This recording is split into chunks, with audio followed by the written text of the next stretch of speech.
guys, it's Amanda. If you saw my last video, you saw that my grandpa passed away. I want to talk about just who my grandpa was. I feel like it's worth making a video acknowledging the amazing human being that he was and the legacy that he left. Grandpa Smitty, he was 96 years old and he was an amazing human being. He really was. First of all, let's just talk about, he was born in 1919, so just imagine all of the things that he has seen and experienced in his life. It's just kind of mind-boggling to think just the changes in this world that he has seen. He lived through the Great Depression, and that really affected how he handled his money, first of all.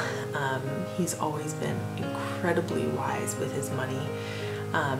And I really think that, you know, him and my other grandparents who also lived through the Depression really passed that ethic on living really frugally and within your means. I really feel like that's a value that I have really held on to, that really made an impression on me. You know, it's like one of the things I vlog about a lot, right, is living within our means. And he did that so well. He was so wise with his money, you know, because he had lived through the Great Depression. And then he married his college sweetheart, my grandma. We were married for a couple years and had my uncle. And when my uncle was 2 years old, my grandpa was drafted into World War II. He was a medic in World War II, so he was never actually fighting, but he was one of the people that was going out and, you know, getting all of the wounded soldiers and bringing them back to the hospital off the battlefield. We heard lots of war stories from him as I was growing up, although there were a number of things that he didn't tell as well. I think that my grandpa's view of war, having been in one, also really had a big impact on my view of war. He said that having seen it firsthand and its ugliness, he says that it's something that no person should ever have to experience. You know, it was, especially in World War II, you know, it was one of those things where it was like, it was a necessary evil. It was one of these things that had to be done. But he feels like a lot of wars that have been fought since are not necessary, especially considering how horrible war is and what that does to veterans psychologically. Having been there himself, like, he can say that because he was there and he saw it all. And he saw a lot of ugly things there, being a medic especially, as you can imagine. So that really has influenced my view on how we should be treating each other as a human species. You know, that like war is a terrible thing that we really should not be doing. You know, we should not be killing each other. Every once in a blue moon it is necessary, but my grandpa actually said it's hell on earth. So it really should be avoided at all costs, and really we should be working towards a peaceful world. And his view on that just really made an impact on me.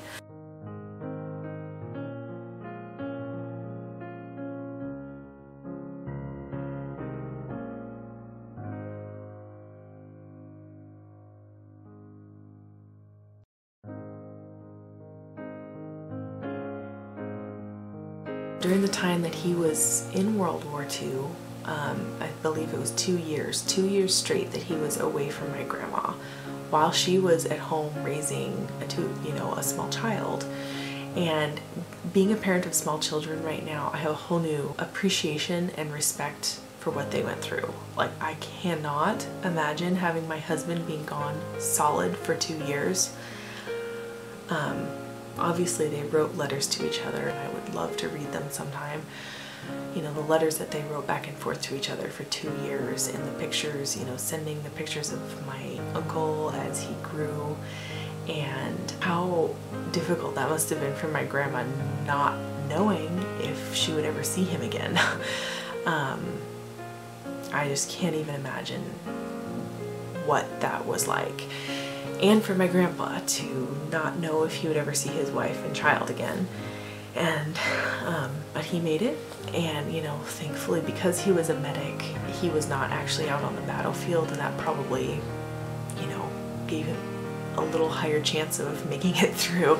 But he definitely had a sense of service to his country, which I very much respect. That sense of service to something that's greater than yourself. And I just really respect his view of, you know, having that sense of service while also very much believing in working towards a world without war. So that really left an impression on me. And when my grandpa returned home from the war, my mom and her twin sister were born. My mom is a twin. My mom and her sister were truly baby boomers. And just all the stories, and I've seen all of these pictures from their childhood growing up. He just sounded like the most fun-loving kind of dad that was out there. Like, and that's how he was as a grandpa. He was fun-loving and just very affectionate, always giving hugs, always giving back rubs, you know, foot rubs.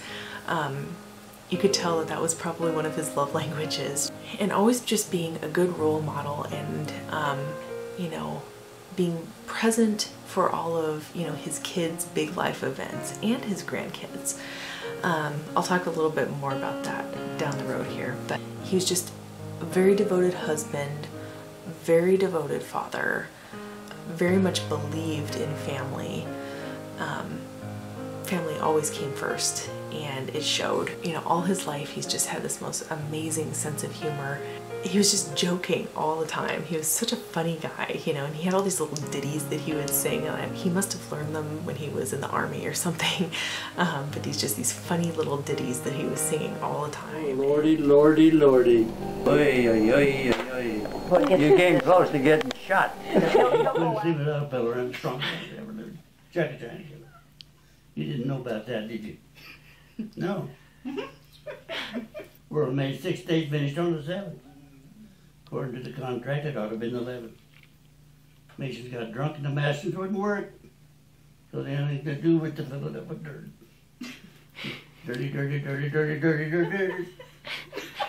You got big eyes, you got... Yeah, and they're wide open. They need to shut them eyes. Yes. Goodbye, baby, and flop. When the wind blows the cradle, flop. Down will fall, baby, don't you know? Even if you got on your overalls. Yeah. Yeah. It's fall anyway. Yeah, that's true. Mm-hmm. That's a big truey. That's a big truey. Just poking fun all the time and finding a way to make all situations humorous, you know, in a respectful way. You know, even in hard situations, he found a way to bring laughter. But that brings me to the other thing. He had an amazing faith. This is another way that my grandpa had a huge impact on me, was his faith. He was, you know, an active member of the Methodist Church his entire life, and he's one of these people who truly lived a Christ-like life most of his life. Always showed love and compassion to everyone. Unconditional love. I mean, it was just so evident in how much he loved his wife, first of all. He was devoted to her to the very end. He had his wedding ring on him when we saw him after he passed. He wore his wedding ring to the very end, even though he had been apart from my grandma for 17 years. She had been gone for 17 years, and he wore his wedding ring that whole time.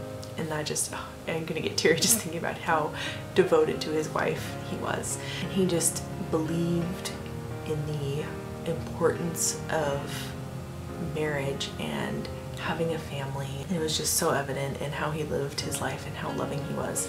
But anyway, and just in terms of his faith, like, he really showed with his life. Like, I feel like my grandpa was one of the first people that I actually saw in my life, like, living a Christ-like life. I actually remember it really struck me when my other grandfather died. This is my dad's dad, and my grandpa that I'm talking about is my mom's dad. And so when my dad's dad died, he was there. Like, he was in the room, he was present. I have this memory because I was there, and he came immediately and he took off his hat out of respect, and he was just like that all the time. He was, whenever anybody was sick, whenever anybody was dying, he was there. He was, you know, like, that's what Christ did. He was with the sick and dying and the oppressed, and just always showing love and respect and dignity. And my grandpa did that throughout his entire life. He was always there. He always showed up to show love and support.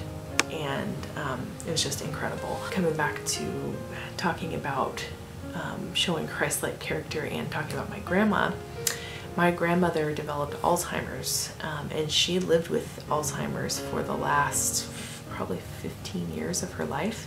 I mean, it was very slow progression at the beginning, but the last, you know, maybe 7-8 years, she declined significantly, to the point where she didn't know who I was, she didn't know who her kids were, but she always seemed to keep this trust, and she always seemed to know who Grandpa was.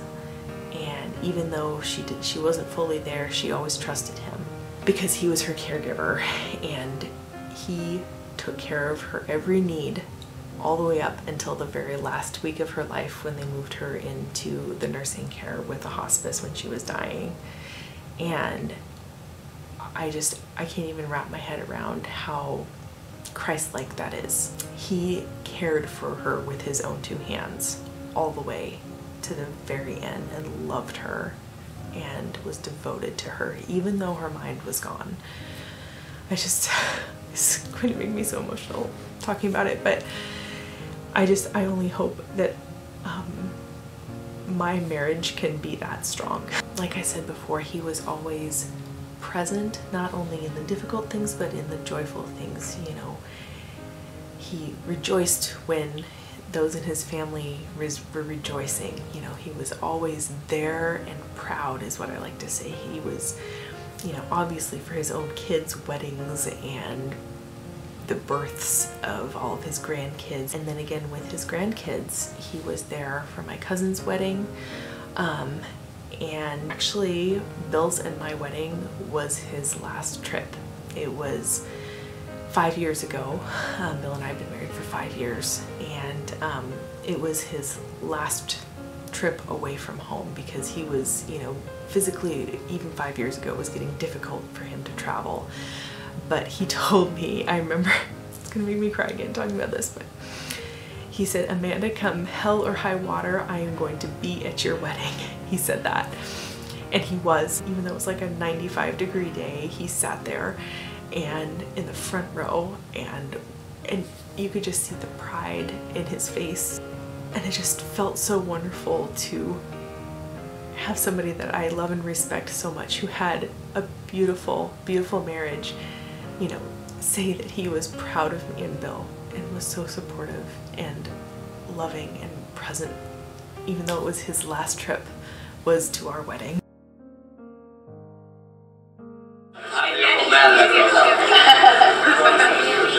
It's been a long time since Amanda cartwheeled down the bowling alley. We've come a long way since then. Things get a little rough when they go down the road. Remember your ring, remember the dress, and remember your vows that you made. And so I want to go off with a blessing. May you run and not be weary. May your heart be filled with joy. May your love of God continue to give you that hope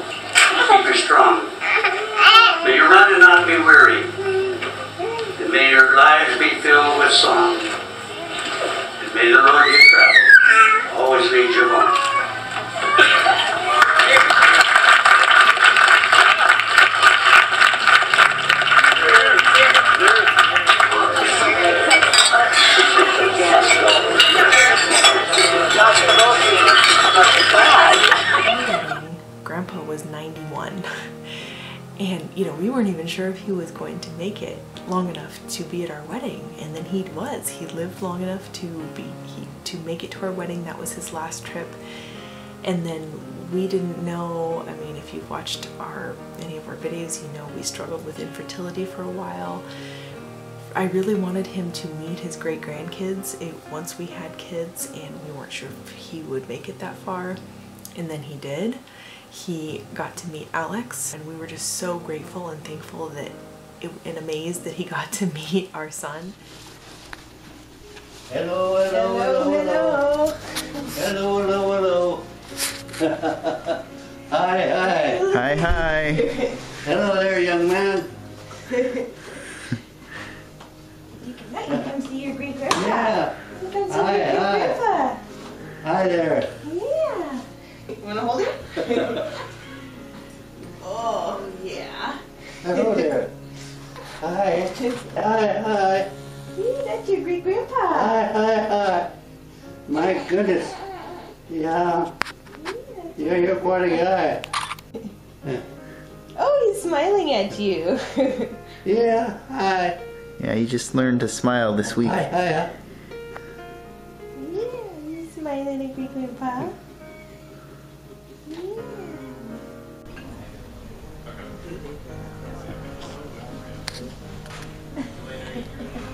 Oh, now that's no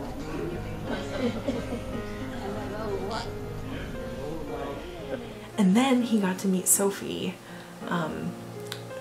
The last time that we saw Grandpa was Father's Day this last year, and that was the first and last time that he got to meet Sophie. And I'm going to insert a video here.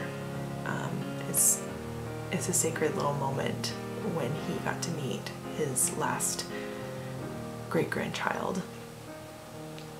And it was almost like he knew that this would be the one and only time he would see her, and he was just so present. It was almost this moment where like life and death met together, like the cycle was together, you know, brand new baby Sophie, and here he was 95, almost 96, and they, you know, as Phil put it, they were kind of ships passing in the night almost. They had this one moment together, and it was just so sacred and so special.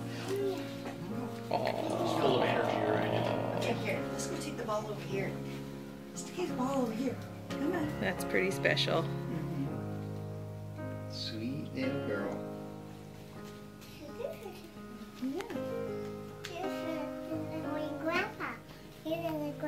Is he gonna go ball to great grandpa? Are you sharing the ball with great grandpa? Yeah. Yeah. Yeah, that's great grandpa.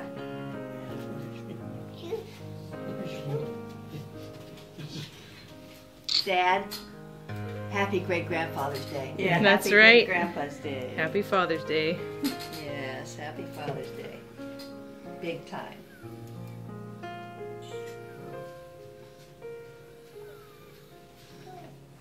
I remember posting that video on Facebook at the time, and one of my friends said, I can't help but thinking that he is going to be an angel watching over her and all of you. And now that's true. Watching him cradle her and talk to her, and I just know that's what he's doing with all of us right now from up in heaven. We are just so grateful that he got to meet both of our kids. At the beginning we didn't know if he would make it to our wedding, and here he got to meet both of our kids. It's just so special, and we are so grateful that he lived as long as he did and got to see as much as he did of the next generation. And I know that that was special to him, just seeing that continuation of life. All this is to say, my grandpa was a fine example of how we ought to live. A true good human being. And I truly live, I can live a life that is, you know, half as good as his life was. He truly has left a legacy for me and my family, and everybody who knew him. Just before we left after he passed, I can't tell you how many times that the staff there, because he's lived in this retirement home for almost 25 years. He's been there that long. And so he knew everyone. The staff, I mean, his friends, I mean, and he'd even had a bunch of his friends pass before him too, and he still had this many friends. I mean, he was just that kind of guy. Like, he was a social butterfly. He just was kind and gentle to everyone. He made friends so easily, and you could tell that, like, there was, you know, it was a loss to a lot of people. You could tell by how many people stopped us as we were just walking through the halls. It was kind of overwhelming, even just in that building, how many people's lives he made an impact on. And that's not even including all of the other people his life has touched, all the people who have already passed, and all of his extended family.